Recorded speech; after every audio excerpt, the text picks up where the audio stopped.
प्रिय विद्यार्थियों, आज हम संयुक्त राष्ट्र संघ के बारे में चर्चा करेंगे। बीए पार्ट थर्ड के सेकंड पेपर अंतर्राष्ट्रीय संबंध में संयुक्त राष्ट्र संघ की आज चर्चा करते हुए हम ये बताने की कोशिश करेंगे कि संयुक्त राष्ट्र संघ की स्थापना कैसे हुई, संगठन कैसे बना, इसे क्या कार्य प्रणाली है और क्या भूमिका है। संयुक्त राष्ट्र संघ जैसा कि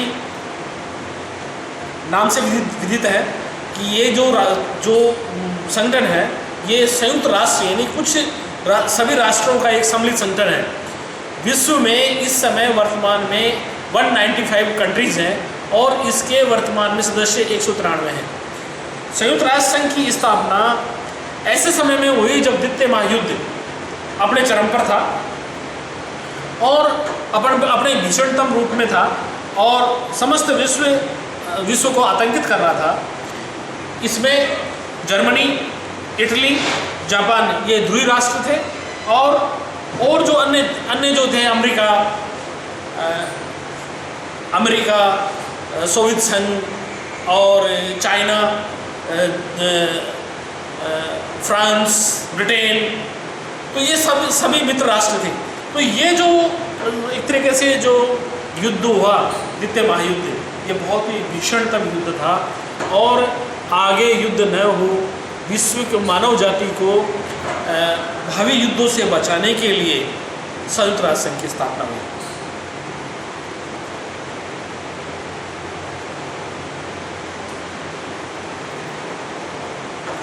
जब मानव अधिकार और राष्ट्रों की सुरक्षा खतरे में पड़ जाती है, कोई राष्ट्र विस्तारवाद की नीति को अपनाता है, तो युद्ध होना आवश्यक हो जाता है।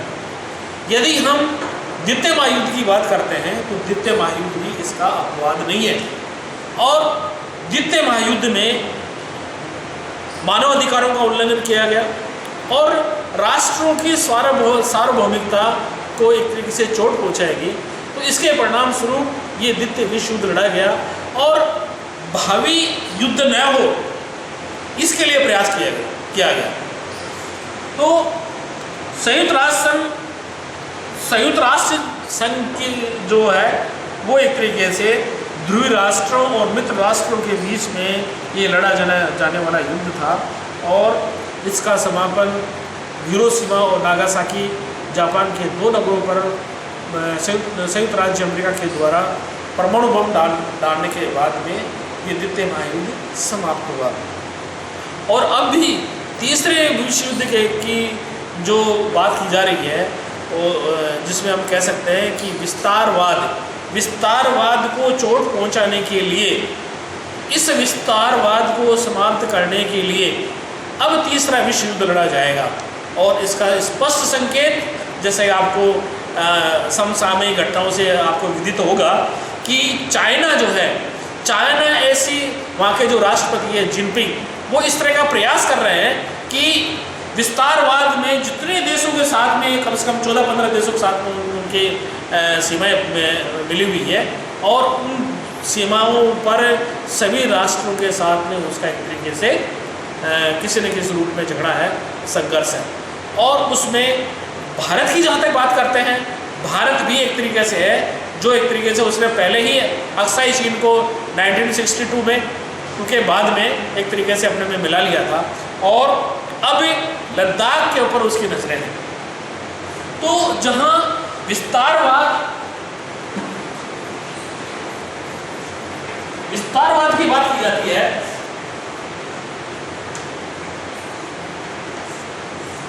तो ऐसे महायुद्धों की कल्पना होना स्वाभाविक है।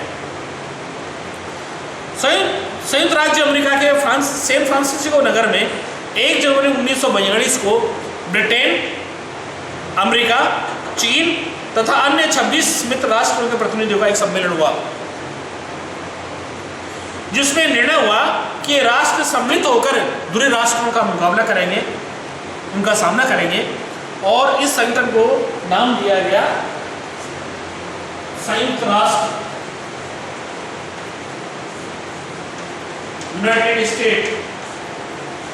यूनाइटेड नेशंस, इसका नाम दिया गया संयुक्त राष्ट्र अथवा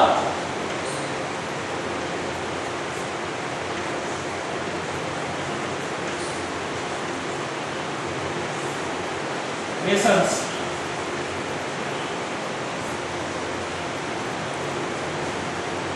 ये सैन फ्रांसिस्को जो अमेरिका में, अमेरिका का जो नगर था सैन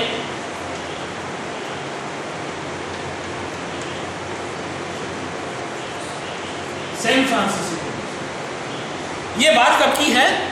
ये है जनवरी 1942, 1 जनवरी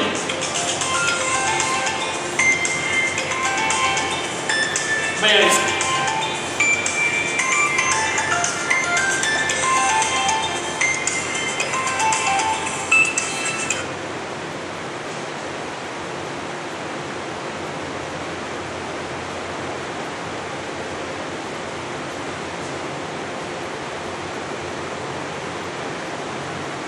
अमेरिका के उस समय के जो तत्कालीन जो राष्ट्रपति थे, उस समय के जो तत्कालीन राष्ट्रपति फ्रैंकलिन डी रूजवेल्ट,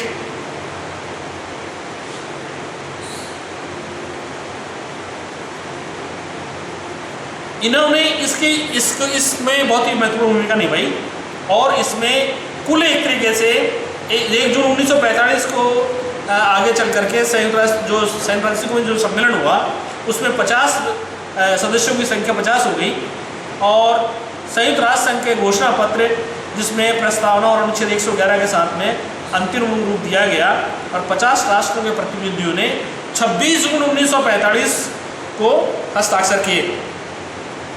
पोलैंड का प्रतिनिधित्व अधिवेशन में नहीं हुआ, उसके बाद में इस पर हस्ताक्षर किए और वह 51 सदस्य राष्ट्र में से एक मूल सदस्य बन गया और 24 अक्टूबर 1945 को 24 अक्टूबर 1945 को संयुक्त राष्ट्र अस्तित्व में आया।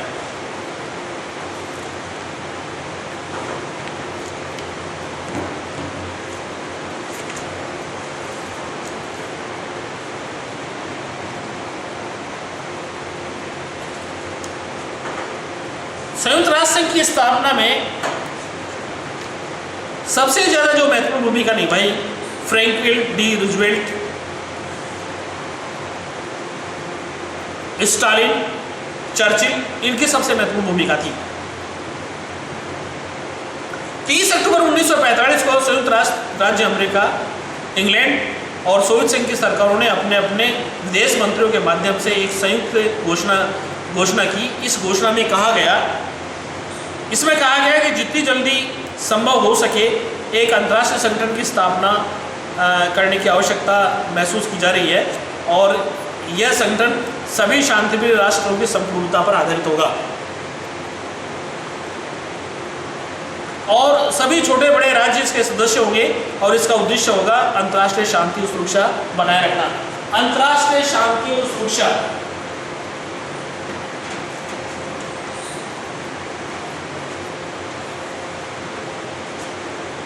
अंतर्राष्ट्रीय शांति व सुरक्षा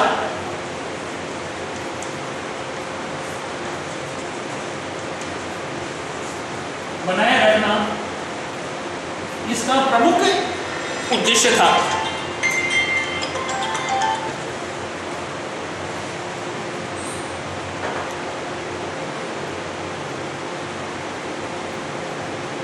संयुक्त राष्ट्र संघ की रूपरेखा का निर्माण करने के लिए बड़े राष्ट्रों के प्रतिनिधियों का सम्मेलन 21 अगस्त 1944 को वाशिंगटन के डम्बार्टन ऑक्स भवन में आयोजित किया गया।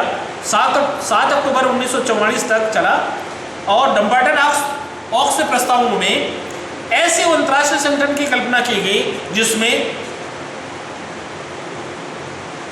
जिसमें पुराने राष्ट्र संघ के बहुत से तत्व पाए जाते थे, पर साथ ही इसमें कुछ ऐसे विचारों का समावेश भी था जिसने राष्ट्र को राष्ट्र संघ की त्रुटियों से सबक लिया। यानी कि संयुक्त राष्ट्र संघ की स्थापना में डम्बार्टन ऑक्स सम्मेलन में यह निर्धारित किया गया कि राष्ट्र संघ के जो उद्देश्य हैं, अच्छे उद्देश्य उनको सम्मिलित किया जाए और विश्व में शांति स्थापना कैसे हो।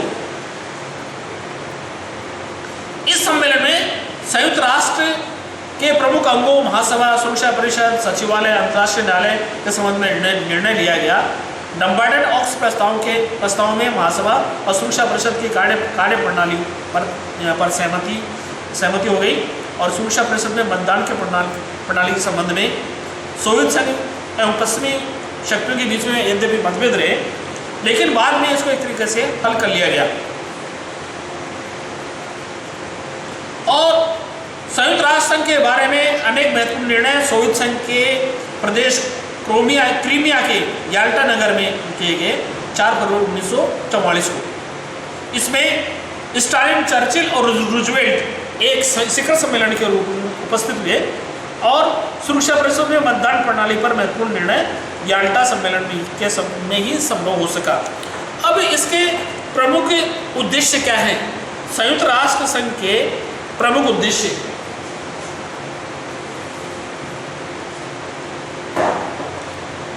प्रमुख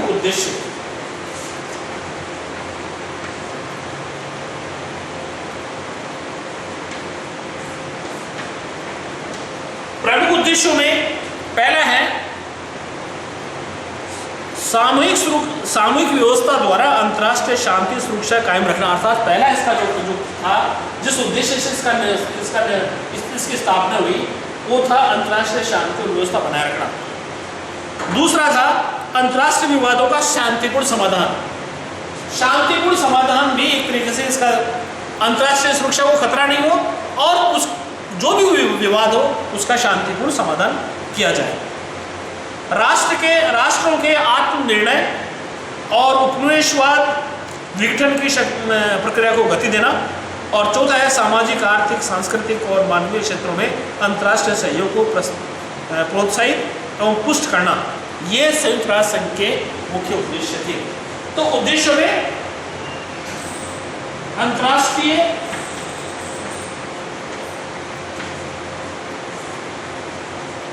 विवादों का समाधान, शांतिपूर्ण समाधान।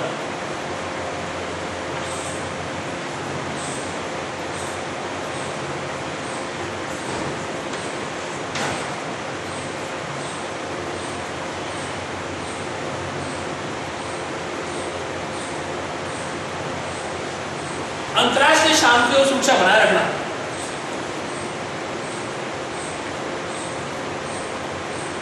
अंतर्राष्ट्रीय शांति व सुरक्षा बनाए रखना।